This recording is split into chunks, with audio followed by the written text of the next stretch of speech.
Ugh, typical.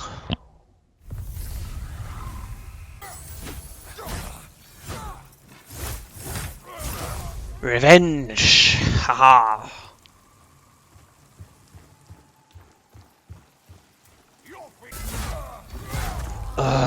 God damn. Mm. Revenge!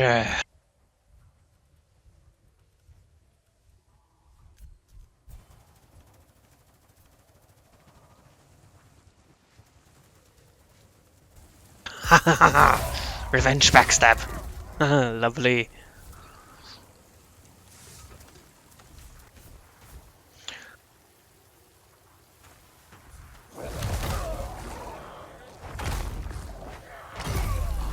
Oh, come on! What? What was that? That one sucked. The game, however, does not. Hello there, gamers everywhere. I'm Swippin92, and this is No Rest for the Wicked. It's a tough game, it's a challenging game, but it's a fair game anyway. And it's in early access game, and it's developed by the developers behind Ori, the Ori games, Moon Studios. They previously done Ori and the Blind Forest and Ori and the Will of the Wisps, among other games, I imagine. Anyway, those are the two top games that they've done, and if you've played any of those games, you know what you're in for, in terms of difficulty at least. Ori and the Blind Forest and Ori Will of the Wisps are not the most easy platformer and combat-oriented games out there, exactly. I've tried Ori and the Blind Forest. I haven't completed that one. I can't tell how far in I got before I uh, jumped off that wagon, but, well, we'll see if I'll do the same with this game. But so far, I'm sticking with this game because I'm loving it so far, and it is difficult. I'm only about 3 hours in, and it is very reminiscent of Elden Ring in some ways. Mostly the exploration and the world right now. It's not... the world is very dark and gloomy, and enemies everywhere, and the exploration is very... what's around that corner? What's behind there? Could it be something there? And secrets and stuff everywhere. You can go around a corner and suddenly, oh, I thought this was just a dead end. No, it's a whole new or a whole other area that loops around back to where I started. I'm not a big die-hard Souls gamer, so what I find difficult in this game, you who play Souls-likes like Dark Souls and Elden Ring and those just for the fun of it, you might not find this very difficult, but I, as a non-Souls gamer, I find this game have they have struck a good balance between a learning curve and dying, because even though I die, I felt like, okay, that enemy did that, I did that, and I died because of that. It don't, so far I haven't felt like, oh, this is just too unbalanced. Except on one bit that I will come to later, but we'll get to that. It can be a pain to, of course, to all this, but it's so satisfying when you defeat a strong enemy that you had previously died like 5 times to. I'm looking at a certain elite enemy that I don't have any footage of because I forgot to record at that moment. But anyway, moving on. Story of the game is quite interesting. It's told through cutscenes. The characters look weird, but it's beautiful and lovely crafted world, and it looks really nice. Everything looks really good in the game to me. The animations, the environment, the characters, they all look really nice. The colors are really good. I mean, there's nothing really bad I can say about this, except for that the characters looks a bit weird. That's about it. They look a bit cartoony, you could say. But despite that, the story intrigues me, and it has fully voiced characters, and so far I like the voice acting in it. Your character is not voiced, though, as far as I can tell, unless my character suddenly begins to speak halfway through the game. World is really nice, and it has good voice acting, and there's nothing more I can say about it. It's there it is. Thank you. Moving on.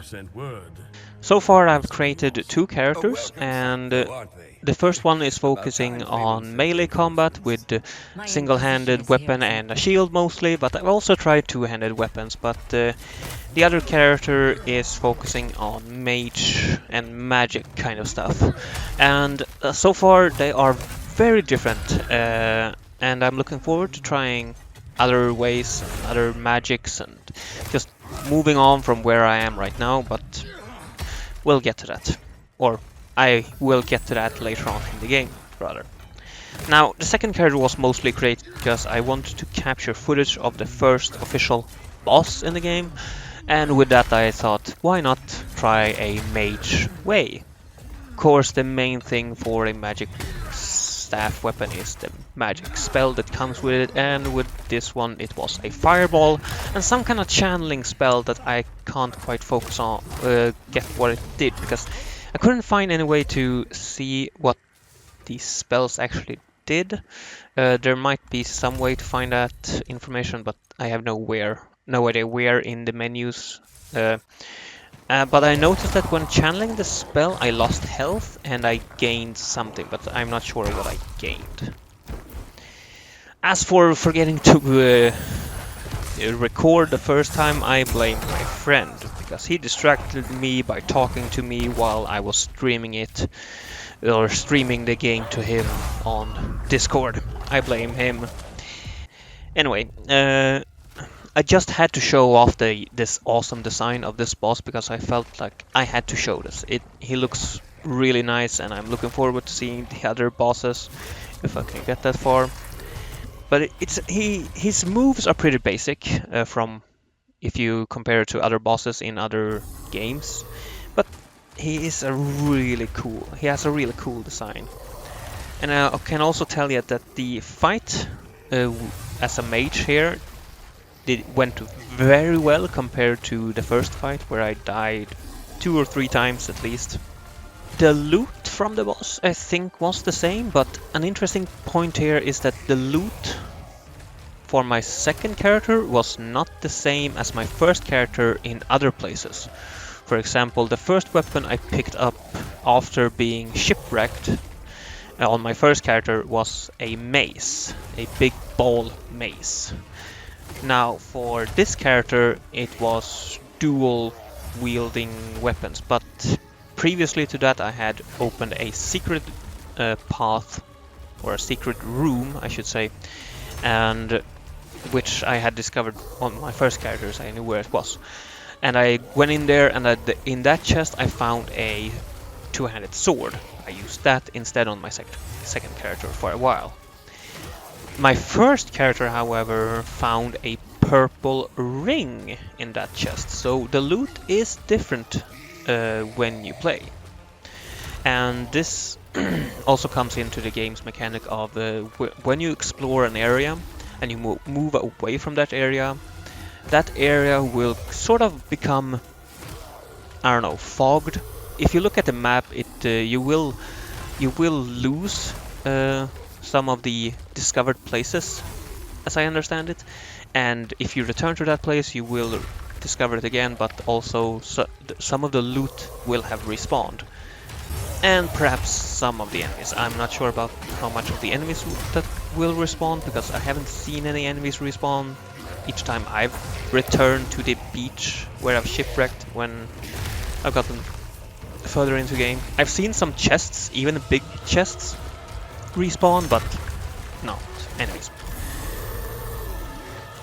As you can see by the gameplay, one of the biggest differences between this and the Ori games is the camera. Now, the Ori games are 2D games, this is a 3D game with an action RPG kind of Diablo-style camera, which is slightly above the character. And despite this camera, I have no problem with targeting enemies with or without the target lock to an enemy. My spells are even hitting the boss when he was leaping into the air. So those things in combat I have no problem with. Combat mechanics are really spot on and I really like them. Except for one thing, which I'll mentioned previously. Two-handed swords. I don't like them. They are slow in Elden Ring as well, but you can speed that up by increasing your strength, as far as I remember, because then it will be easier to use it. But they are extremely slow in this game. I mean, in tight corridors, I have had so many issues with simple enemies. But as soon as I equip that one-handed weapon, I just wipe the floor with them. So in tight spaces, these slow two-handed weapons are, well, the two-handed swords that I've used at least, are not recommended, in my humble opinion, at least. Yeah, right now I'm sticking with one-handed. We'll see what I'm gonna do with my melee character later on. Might change it. It's gonna be interesting to try out the bow and the ranger later. And speaking of weapons and class, just like Elden Ring and other Souls games, weapons get more effective with specific attributes like strength, dexterity, intelligence, and faith. Faith being like for maces, intelligence for mages, dexterity for bow and arrow, and knives, strength for big swords, small swords, yeah, you get it. And also, of course, with other attributes that complement the build, like equipment load, so you can carry more without being over encumbered, and health, stamina, and focus. And focus is your mana, basically. So many weapons come with abilities / runes, and these are up to 4 runes / abilities per weapon, and these are used by spending focus. Focus is gained again by hitting enemies. But you can really switch this up with the runes, because you can extract the runes from one weapon and put them into another. I'm guessing there are some restrictions, maybe a bow rune can't be used in a sword and so on. But the weapon that you are also extracting the rune from gets destroyed, so there's that. In terms of enemies and the things you want to hit your weapons with, well, enemies, the variety is surprisingly good. Even though I played very little of the game, I played maybe 3 hours with my first character. A little over 3 hours, and I've just passed the big city that you come to at the start. A lot of different enemies. Many of them have similar tactics, but mostly there are a lot of different enemies here, and some are surprisingly difficult actually, and hard hitting. What is most interesting by this is that I think it's going to be very interesting to see if there are other biomes in the game and what kind of enemies will I face there. Will I still be facing similar enemies to this with only 1 or 2 uniques, or will there be totally different, totally new enemies in those biomes? I don't know. It's going to be very interesting to see. And possibly very painful. But that's another story. The crafting is also a big part of the game, or at least a part of the game, but as for how big it is, I'm not quite sure just yet, because I haven't done any crafting actually. I've done some enchantment and infusing. Enchantment is basically make your gear better at a cost. Infusing is basically to give yourself or give your gear some passive bonuses like more damage, more health, resistance, so on. Now it is very basic right now with that thing, but I'm looking forward to see what I can do with this later on if it will become a bigger part. Same with crafting. I haven't met any NPCs that can do crafting for me just yet, so I'm gonna have to see what kind of deal and what kind of things I will be able to do with the crafting. I've met some NPCs that sell me furniture, like chests, so uh, I'm not sure where to place that, but maybe I'll get a house later on. It's gonna be interesting to see. But crafting right now is bare bones, but it is there, and well, could be worse. I just hope that it is the role of crafting is big enough to warrant it being there. Not all games succeed in that, honestly. Now, this game has a big focus on controller as a recommended kind of way of controlling the game, because honestly, I can't see you doing this game with keyboard and mouse. Some of the platforming, like balancing and jumping, the jumping is very basic. It's basically from one side to another side by just jumping the gap.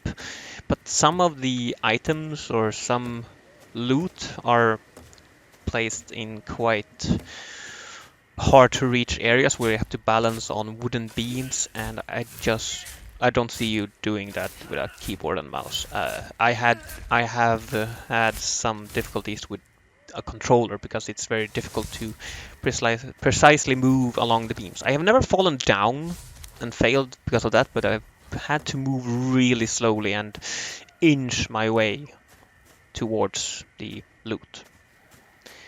And it is too bad that it's locked like that, but honestly, a good controller for PC is very cheap these days. And as for menu navigation, I have had no problems. It's very much like Elden Ring, so there's no floating circle that traverses the screen at a snail's pace, you know? I hate that. Now, can I recommend this game? Well, that's a hard one because it's early access, as I said, and it is a good game. I can definitely recommend it because of that fact that I think it's a good game. But it's also early access and it's 40 bucks. Well, 35 right now because it's on 10% sale, but it's still a $40 game, and that is quite high for an early access title, I think. But it's showing a lot of promise here. So yeah, I think I can recommend it. And if you happen to have $40 to spare and you like this kind of game, try it out. I mean, if you don't like it within the first 2 hours, I don't think you'll like the game for the rest of it either. And if you have any problems, there are some people who have had issues with performance. Well, happens to all of us. Well, get back to it later on, I guess. Wait for some updates and hope for the best. That's all I can say for that, really. Now, if you have played the game, please tell me what you think down in the comments. I've been Swippy92, had a great life, and I hope to see you in future videos. Bye bye.